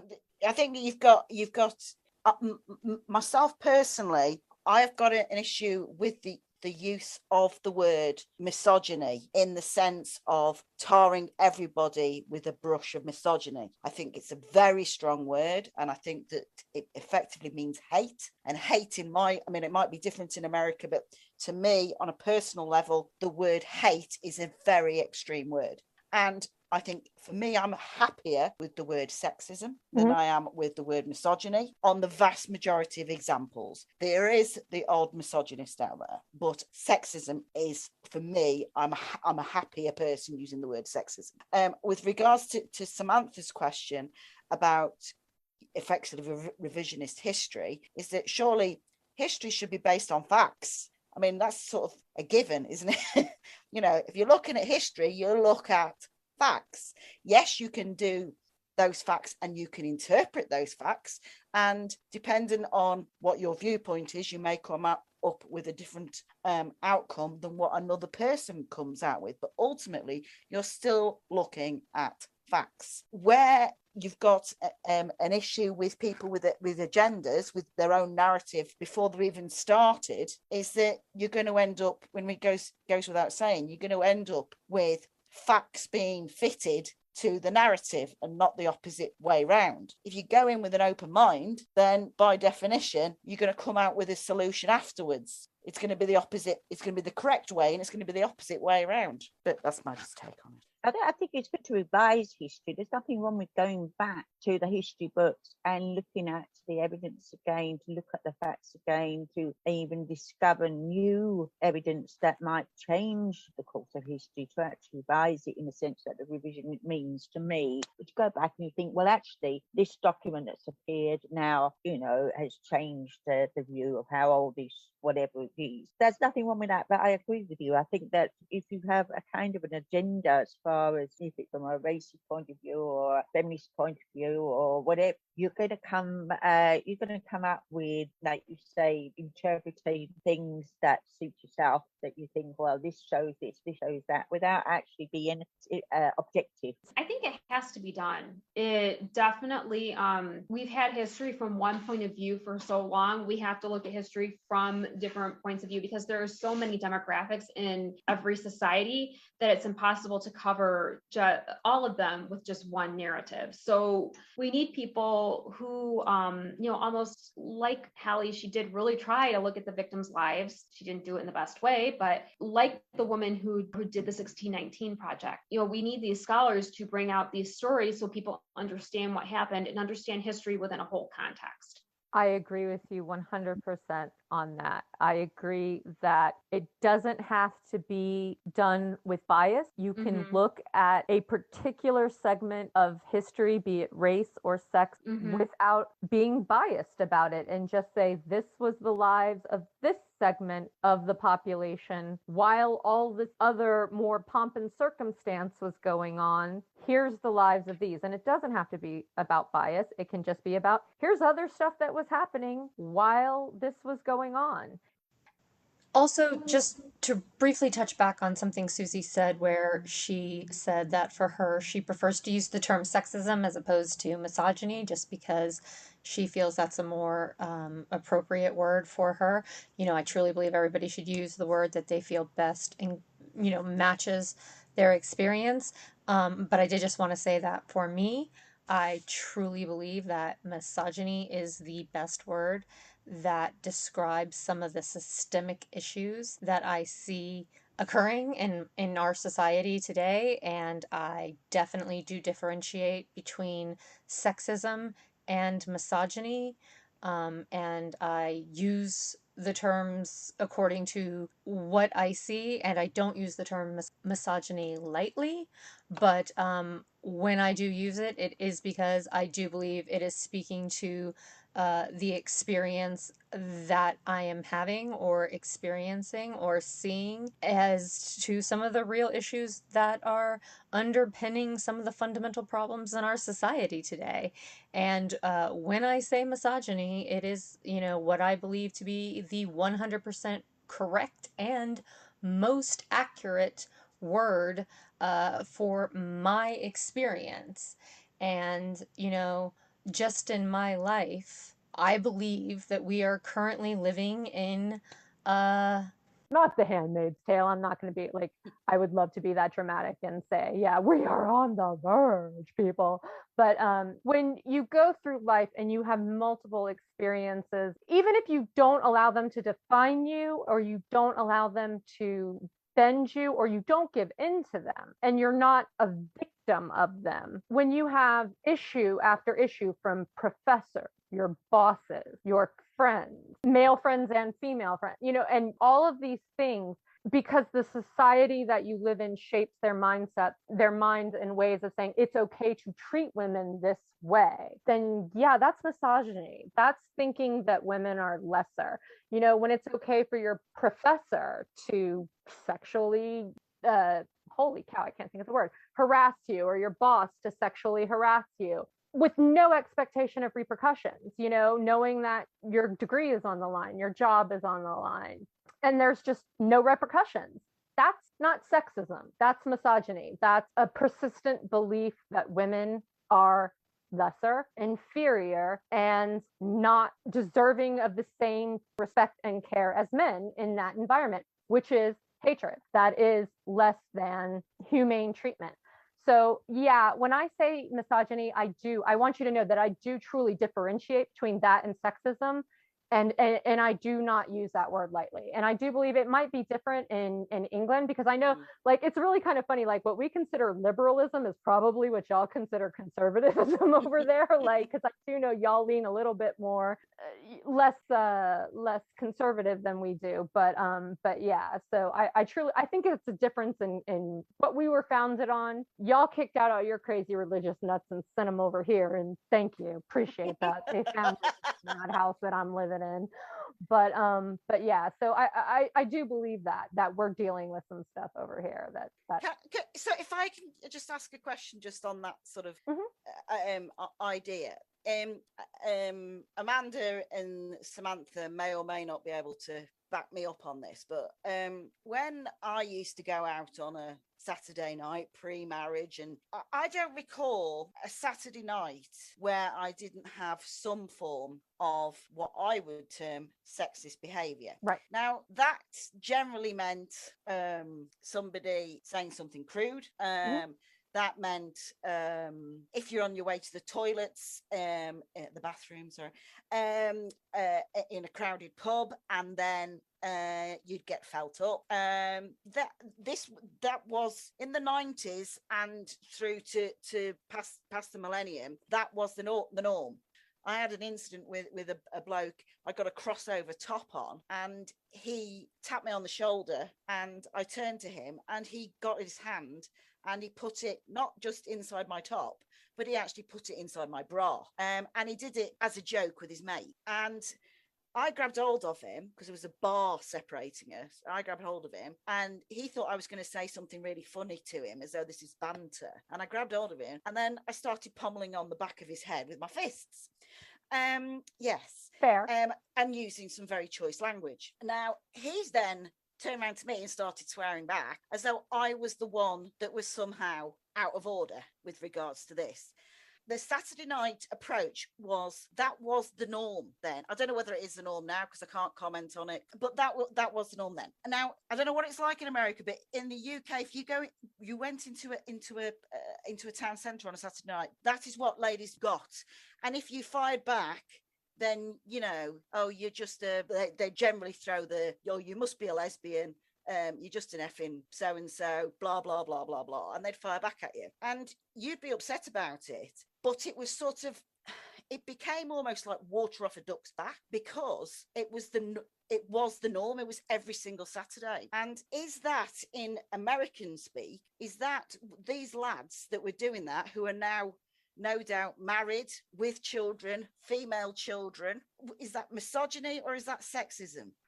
I think that's a lack of awareness of what constitutes consent, and needing a good kick in the dick 8 or 9 times until they learn better. Yeah. To be honest, it's one of those things where it's like, it's kind of hard for me.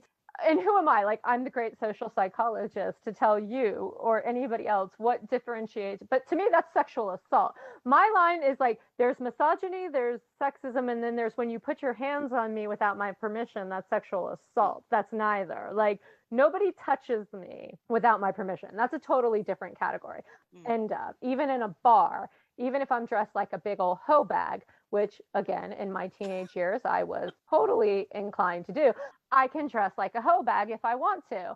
But putting the hands on is a different category. And not to say it never happened, but I was like you. If you put your hands on me, you regretted it instantaneously. But I rarely had that issue. Like, I'm just going to be honest. So that's neither sexism or misogyny. That's inappropriate sexual contact. That's a different thing. Like wolf whistling, sexism. Inappropriate comments, sexism. Misogyny, in my mind, crosses the line when it's a power dynamic. When there is some sort of power dynamic that is attempting to control the behavior of women on a systemic level.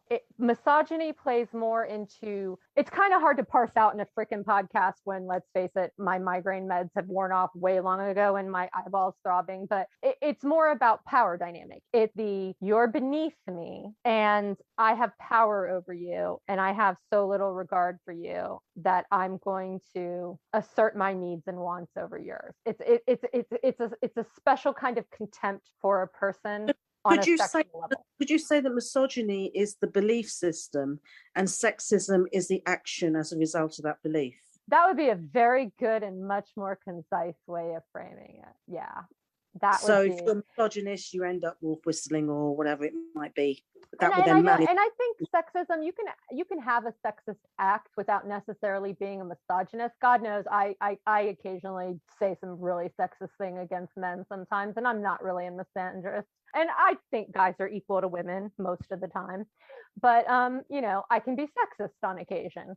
You can have sexist behavior without fully subscribing to the misogynistic or misandrist point of view. But yeah, generally speaking, it's sort of like a symptom of the disease. Yeah. Another thing to consider is that misogyny and sexism are both interrelated. So the way I look at it is misogyny is the belief, and then that motivates the sexism. And you don't have to be a misogynist to be a sexist, because sometimes these things are so rooted within our culture and our everyday lives that we don't know we're doing it. Right. Absolutely. And even on this podcast, there's been a lot of casual sexism that's just, I do believe it's so prevalent in our society in terms of things that we just take for granted as normal behavior towards women that we don't even perceive as being sexist. And it is 100% sexist.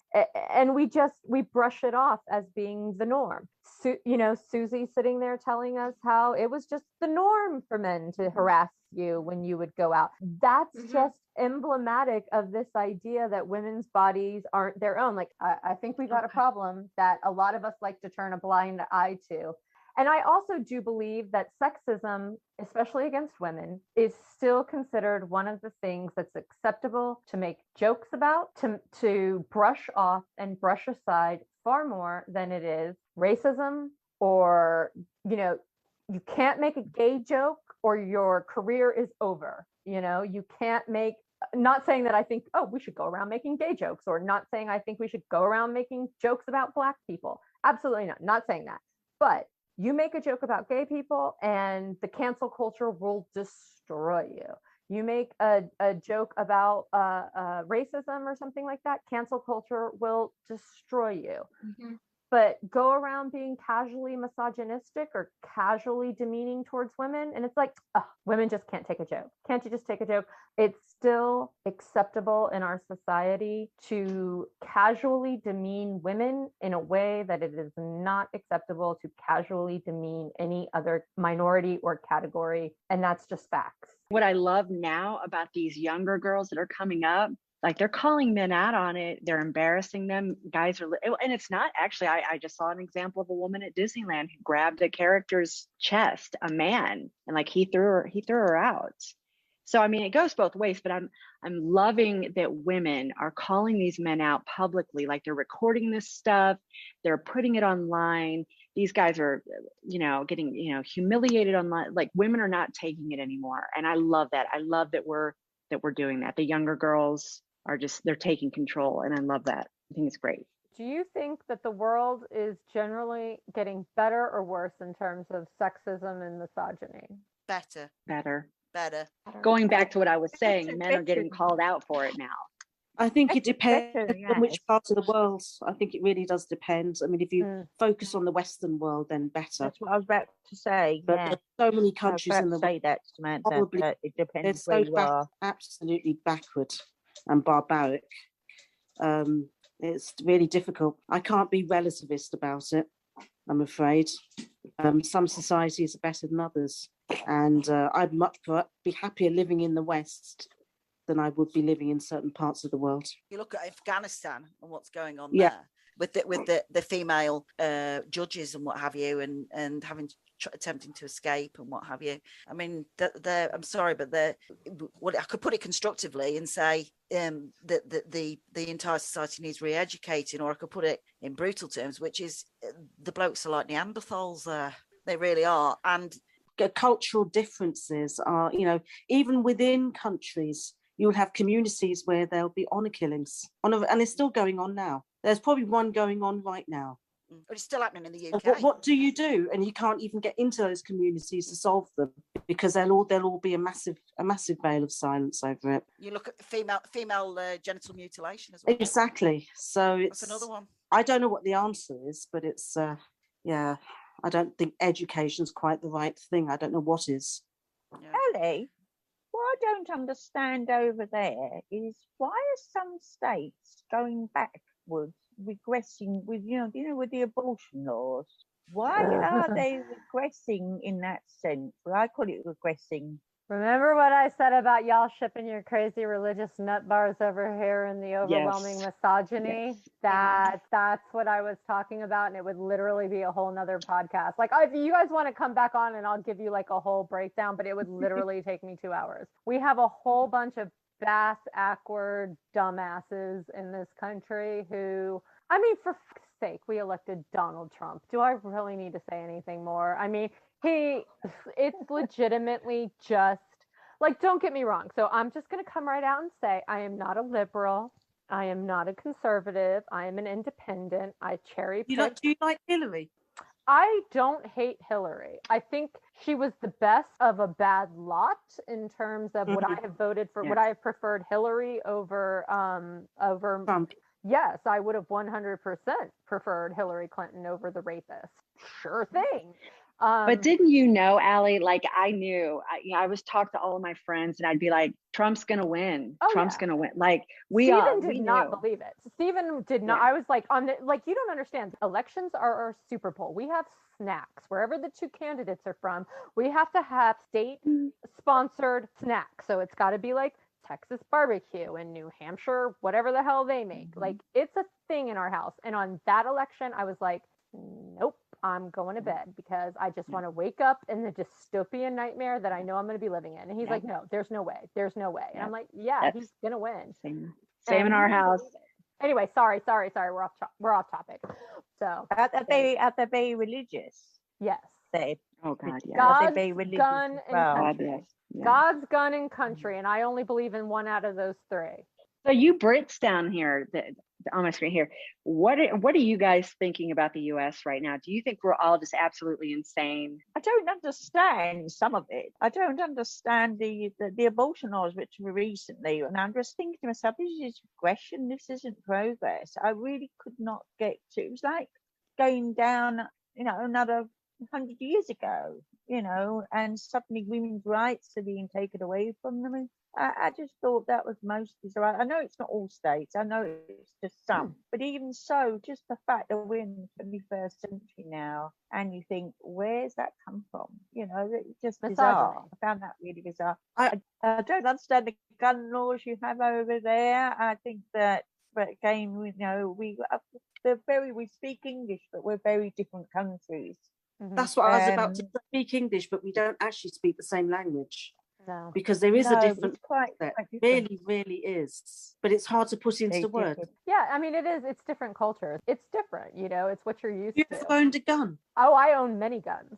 Wow. So I owned a gun. I'd be scared of a gun. Well, also, you do need to understand, though, that my father was a police officer. So what about you, Tiffany or Madeline? We have a lot of guns in our house. It's kind of funny. Wow. Yeah. Well, actually, let me tell you something. We have a gun safe full of them, and half of them were mine, half of them were my husband. My husband was born and raised in Dublin, and the first thing he did when he moved over here, he bought some guns and a big old pickup truck. Do you carry one in your purse, Miss Tiffany? I don't, but let me tell you something. You got me beat there, but I seriously am thinking about getting one, like I'm going to Florida and I was thinking, what, do I need to get some mace, a taser? You just don't, shit is real out here, and, and you just, I know you guys say, get rid of all the guns and all that kind of stuff. And there's no way we could at this point. You can it's not going to happen on a 3D printer. They're printing guns.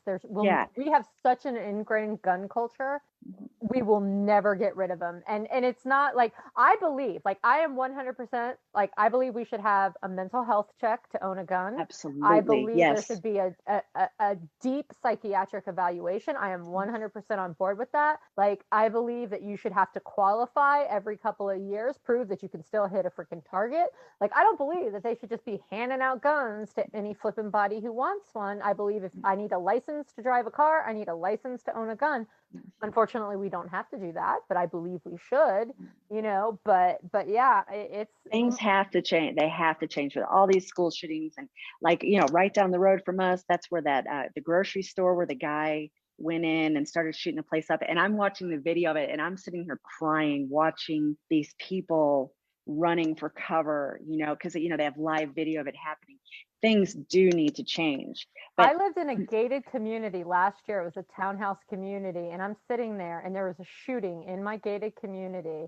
And my friend's husband, the woman, came running up to him, bleeding, and collapsed in his arms. And he's outside, like and this is a gated, safe community in a safe neighborhood. And she's just laying on the ground, and she's like, he's coming, and he like sends his daughter in, and he just stayed there waiting for him, not knowing if the gunman's going to show up. And I was like, well, do you own a gun? And she's like, well, we're getting one now. And I'm like, right. That's exactly my argument for guns. And I agree with you 100%. Background checks, mental health checks. But at the same time, I feel like so many people have guns and there's so much crime. I want to be able to defend myself. I do not want to go down. If somebody shows up at my house and they come in my house, I'm going to fight. I'm going to do something to defend myself. I'm just not going to lay there. We know in America, the police are not coming to save you. Right. They're here to clean up the mess after you're dead. Right. When we were having that conversation the other day about safety and women and misogyny and stuff, when you were telling me the story about the guy in the airplane and how it was a really threatening situation and you weren't sure how to get out of it, and we were talking about how I respond in certain similar situation, and you asked me a question, which I've been asked many times before by many women, which is, you know, something along the lines of, well, aren't you afraid of how they, you know, meaning men, are going to respond? Aren't you afraid that they're going to come back on you? Right. Because like I was saying, you know, you see all the time women, if we don't give a phone number to a guy, he'll hit us or he'll stalk us or he'll kill us. I mean, there's so many stories about that. You've seen it. So yeah, I think I respond differently in large part because of my dad, who again was a cop. And when I was very young, he pulled me aside. And understand, like, I grew up in Miami, and if y'all don't know what Miami was like in the early 80s, it made the whole Rodney King riots look like a simple misunderstanding. To give you an idea, there was a t-shirt that was considered kind of like the symbol of that time. And it was a picture of a hand pointing a gun straight out from the shirt. And it said, Miami, see it like a native. And, you know, I had a guy try to kidnap me when I was 8. And, you know, so all these things are going on. And, you know, my dad was a cop and in the middle of all of this, and he pulled me aside. And I know people are going to think, oh my God, this was terrible parenting. But I personally think it was great parenting. I think it was one of the best life lessons I've ever gotten. And he told me, if you're ever in a situation, in a parking lot, in a gas station, whatever, and a guy comes up to you with a gun and tries to get you in a car or to go off with him, let him shoot you. Because you might die, but that's a far preferable death to whatever death that guy has in mind for you. So you run, you scream, you fight, you do whatever, but it's way better to die of a gunshot wound in a parking lot than it is for the death that man has in mind for you. And in every situation I've ever been confronted with, you know, I know that seems like a crazy thought to have in the back of your mind, but in a lot of ways, when women are confronted with these situations, they may not know it, they may not realize it, but what they're basically doing is they're just choosing how they're going to die. You know, it's like, is this the thing that I want to die over? Like, do I want to give this man my phone number or fake give this man my phone number? Or do I want to like go no and risk his wrath? And is this how I want to die? Am I going to choose this death? And, you know, me, I'm always like, yeah, I'm good with this desk. Bring it on, like, no. And I realize that's a crazy way of looking at it, but literally that was, Yeah, but most women, we don't want to die. So we want to take the easiest option. We pick the easiest option, and but think about how many times in your life that you're in a situation, in a bar, in a club, in a whatever, and you just give in because it's easier. Mhm. It's just easier to do the thing. To what when we were having lunch the other day and you were telling me about that client you used to have. It was so much because I knew what he was doing. He would come in and he would insist on getting a hug. He would come in to pay his rent. We're not friends. You're a customer. We're not friends. And he would insist on getting a hug before he left. I could feel what he was doing, when he was coming in for a hug. And it disgusted me. And I'd be pissed every time he left. But I still did it because it was easier than the confrontation. And this particular customer, this was in Wyoming, everybody there owns a gun and you just don't know what they're going to do. This guy, he's a little bit off in the head. And I guess I would probably tell myself, well, he's got some mental issues, so I'll just give him the hug. That was a way for me to make it okay with myself, so I didn't feel like absolute shit for not standing up for myself. And so I chose the easier way to go. But it's not like every woman on the planet doesn't do that on a daily basis, where it's such a common occurrence. How many times a day can you be like, I choose violence? And I know that seems very dramatic to people who aren't women who've ever had an experience of something like that, where a guy turns bad on you for simply saying, no, thank you. I don't want to, take a hug, or who's never been, called a bitch because you refuse to date them. Like, oh, I'm obligated by the fact that I have a vagina to date any man who shows an interest in me. It's a very different concept of how women look at the world in a lot of ways. And I think when people deny that there's misogyny in the world, they're willfully turning a blind eye, because it's easier than dealing with the fact that we feel bad that we don't call it out because we're afraid to do so. And I don't blame women for being afraid to do so. We're biologically smaller. There's far less likely chance that, it's not like I think if a 6'4" dude comes after me, I'm gonna win. I know full well if a big strong dude comes after me, I'm going down, and I'm going down hard.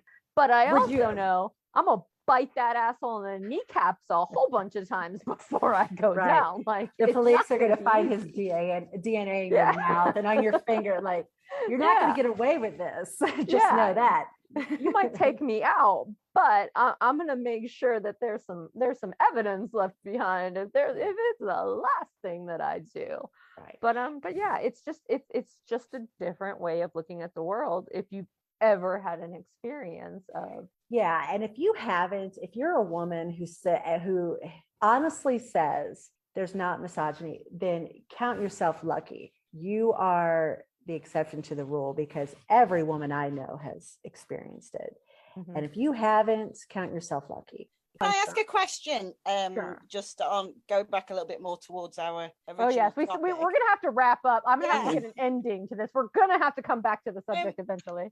I did a little bit of research. I was looking at authors and the split between male and female authors. And Ripperology obviously is inundated with authors and researchers. And if you look on the Amazon charts today, okay, this is for the UK Amazon, right? I just did it out of curiosity. In the fiction category, 12 of the 20 top books that were sold this week were written by women. But if you look at the non-fiction category, only 3 out of the 20 were written by women. And if you break that down further into the crime, thrillers and mystery category, 10 out of 20 were written by women. So fiction, thrillers, 10 out of the 20 were written by women. But if you go to true crime, non-fiction, 6 out of the 20 were written by women. Why does everybody think that women are more inclined to write fiction than non-fiction? I don't know.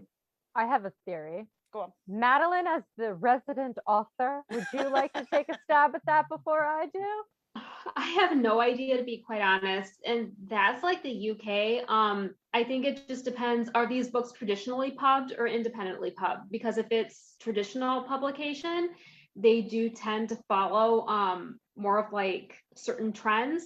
But if it's independent, then that's a huge difference. Okay. It'll be because of this. It's the charts, and it'll be the big sellers. Okay. This will be, all the publishing houses. Yeah, I'd be looking at probably what the traditional publishing is looking for, because they do look for certain things every year or every quarter or whatever. They do tend to, oh my gosh, I hope you don't hear my cat yelling. She's been yelling like her heart's broken because I had to lock her up. Anyways, no, I think it just depends on what the traditional publishing houses are looking for. And if these are all trad, but it's just, are they traditionally or independently published? That's the bigger question. If it's traditionally published, then it's probably has more to do with what the publishing houses want. I hope that answers your question. Yeah, I was just I was more curious as to why, from an authorship point of view, it's split sort of 50-50 or slightly more men and women in fiction, but when it comes to non-fiction, which obviously Ripperology is, and of course in Ripperology we've got some very good female authors, Helen, I'm always going to mispronounce her name, Wojcicka, even Patricia Wojcicka. Wojcicka, I can never pronounce it. We've got Tracy Ianson as well, who's just published a book and what have you. But from the stats and my recollection and awareness, it seems to be that the true crime genre is predominantly male, whereas fiction, it's a lot more even. And I don't know the answer to it. I'm just asking if anybody else knows the answer. There must be certain issues that make those stats up. Well, if you think about, again, going back into history and things like that, when you start thinking about like obvious exceptions like Anne Rule and stuff, and I'm just, I'm going with generalities here. So I'm, obviously there will be exceptions to the rule. But so if you look at the history of true crime authorship, it tended to be a lot of old police officers, the FBI profilers, like the wrestlers of the world. Like I'm looking at, okay, so I've got my whole little true crime selection here, and I'm looking at, The Evil That Men Do, blah, blah, blah, blah, blah, all of my FBI, all of my criminology textbooks, my forensic psychology textbooks, all of these predominantly written by men, because those were the fields that men dominated. You weren't really having a whole lot of women detectives. You weren't having a whole lot of women police officers. You weren't having a whole lot of women FBI profilers. You weren't having a whole lot of women in fields that that kind of led into these research areas. You weren't seeing that historically. That wasn't their purview. With the internet, obviously, a lot of things open up. I think Web Sleuth, that website was made by women. I think a lot of the true crime websites were made by women, but they were more social research tools as opposed to sort of formal tools. You know what I'm saying? Mm-hmm. So the academic areas of research, which would lead into nonfiction books, were, historically speaking, the predominant domain of men. Whereas fictionalized books, Agatha Christie, Nora Roberts, they were more an area that women could get into because it was more imaginative, it was more creative, it was more socially acceptable in terms of women dipping their toe, because it wasn't necessarily, it was the purview of imagination versus the purview of actual experience, knowledge, real nitty gritty, and so I do think that just as a general basis in terms of historically speaking, what fields women were in leads to a discrepancy in sort of the areas that women Yeah. will be in That's interesting, yeah.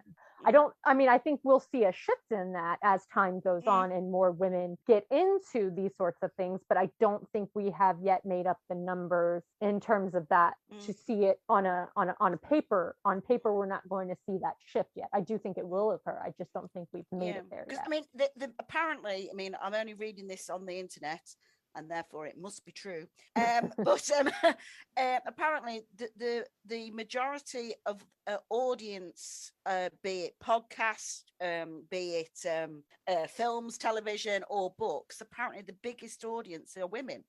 This is for true crime. So it's. I just find it quite. I think you're onto something there, actually, Ali, because that is definitely. I hadn't actually thought about that before, because to me it just sounded like. My initial reaction when I read those stats was that, is it because women lack the confidence of actually thinking they're good enough to actually go out there and say, look, this is my contribution. What do you think?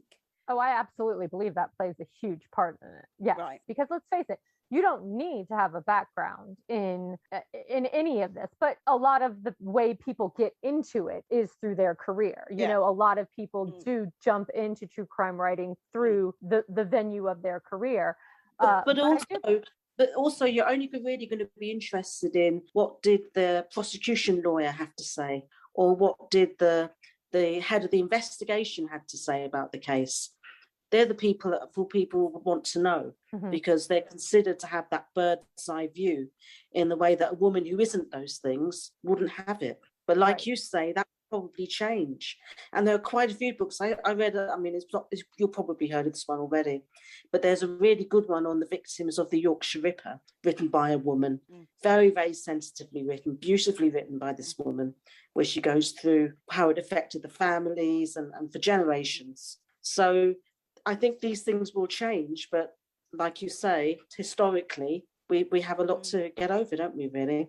Yeah, I think as well, I think it's quite interesting as well, as I was looking through these charts and you saw the people's names, particularly to do with the fiction thriller writing, that there was a lot of the females who'd actually chosen to use their initials rather than their full name. Because if you're called Betsy, it's not going to have quite the same impact as PD James. You know, it's got more balls to it. I wish it were ironic there.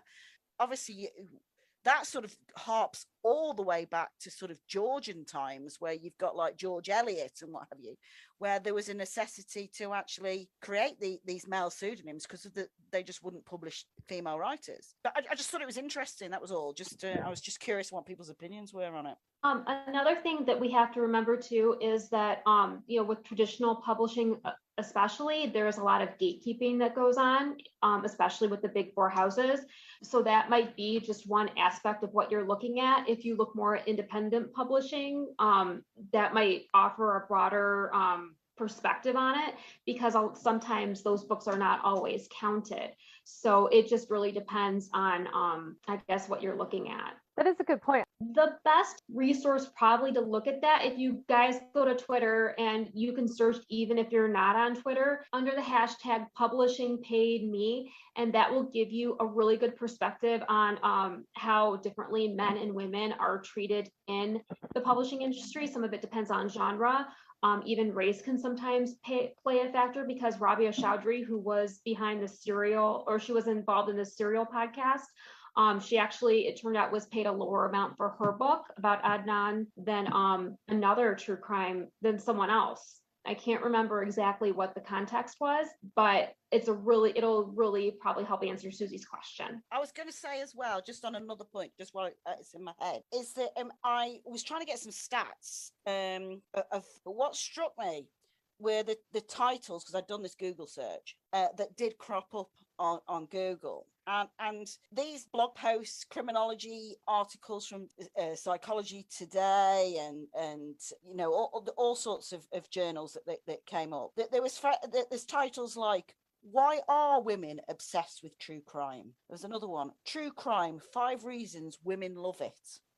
Another one, "The sad reason women are more obsessed with true crime." Another one. Why are women drawn to true crime? This is why women are obsessed by true crime stories.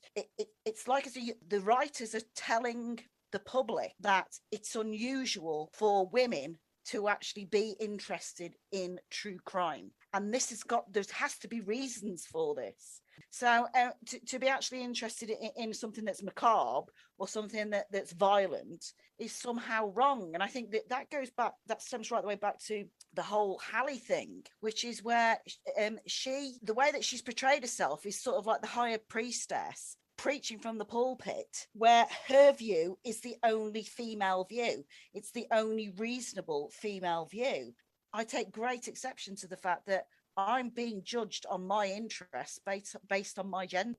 Yeah, I think that's a major issue that speaks to kind of one of the main bones of contention, not just that the women of Ripperology, but all of Ripperology have with the approach Hallie has taken with her book. And that is the overwhelming and blatant hypocrisy that she displays, especially when it comes to how she's promoting it. On the one hand, she claims to be championing the five on the grounds of womanhood, but she's reinforcing stereotypes that exist, that being a sex worker, even if you're desperately poor and need to survive, is something that's somehow more egregious than being murdered, as if the press did them more wrong than the murderer did.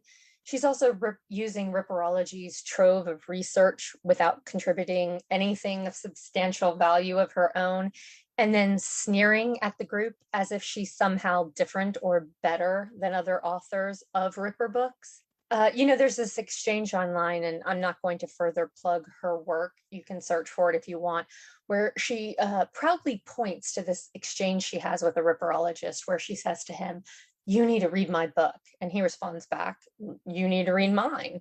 And she says, "No, I don't." And she seems to feel that this is sort of emblematic of Ripperology's dismissal of her, when in fact it's the direct opposite, and it's blatantly hypocritical. She's used the decades of research that Ripperologists have compiled, but then wants to set herself apart from, actually above them, as if her book, which literally contains nothing new that hasn't been done or written about before on the victims, and put it forth as the superior work. And there's nothing original in it at all. But then, she wants to hold herself apart and above us, as if she's not out there promoting herself off the murders of these women, just like the Ripperologist that she condemns. She might claim that her book is unique and that it alone doesn't glorify Jack the Ripper, but that certainly didn't stop her from slapping his name on the title to cash in on that name recognition and rake in those blood-soaked dollars. Now, did it, So it's a very telling sort of hypocrisy whereby she sits there sanctimoniously judging the world of Ripperology while cashing in on it for every cent she can get from it. All right. And with that, ladies, I think it's time to draw the curtain. We've been at this for over 2 hours, and while I know that we've still got a lot more to say, there will be another opportunity when we will all appear at the upcoming conference hosted by Casebook and Rippercast. This conference is going to take place online on October 30th, details of which can be found at both Casebook and Facebook pages, respectively. I've really enjoyed speaking to all of you today, and I think that we can all agree on one thing. We are a panel of 6 women of different ages, different backgrounds, religious affiliations, different political leanings, and different views on feminism, sexism, and misogyny. There's very few things that we unanimously agree on, but the one thing we all do agree on, as Ripperologists and as women, is that this book did an incredible disservice to the field of historical research, but more importantly, it did a disservice to the lives of Polly, Annie, Liz, Catherine, and Mary. They deserved better.